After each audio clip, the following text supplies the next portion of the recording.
Hey, when you think of the moon, you normally think of NASA, Neil Armstrong, and Apollo 11. But you should also think of this guy. Hi, my name is Yariv. This guy, with his friends, just like NASA, built the cheapest spacecraft in the history of space that actually reached the moon.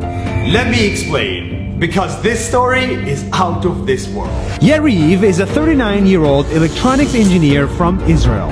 One day he had this idea. Why not do something crazy?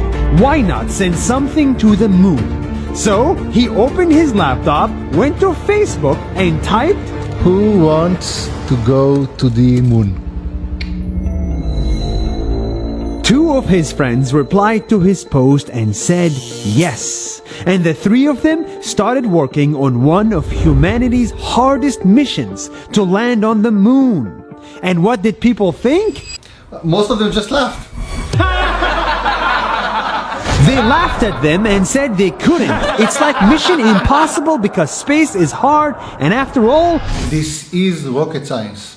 Imagine you'd like to build a car for the first time in your life, and you have to build the car from scratch until it's working, ready to travel 500 miles without trying it a single time before you get into the car and start driving.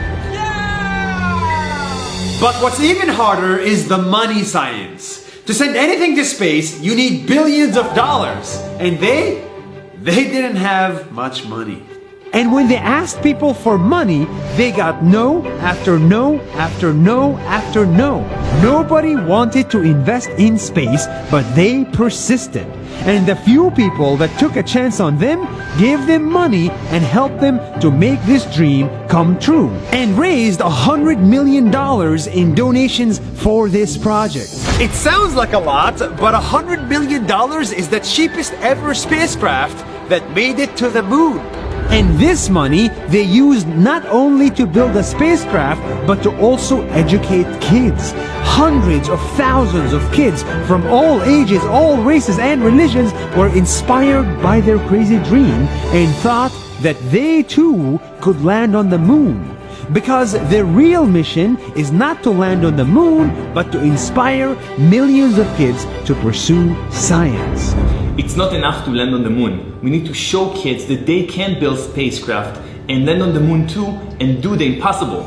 On April 11th, 2019, after hundreds of setbacks, thousands of no's, and millions of space kilometers, the spacecraft got very close to the moon, took a historic selfie, sent it back to Earth, and crashed.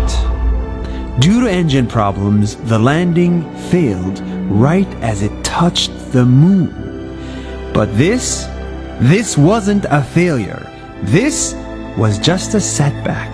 And for Yariv, it wasn't the only one.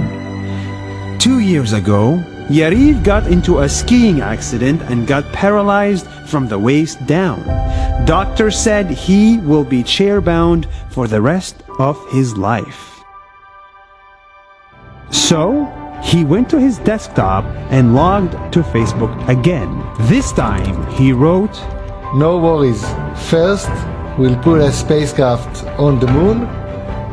Then, we'll fix my legs.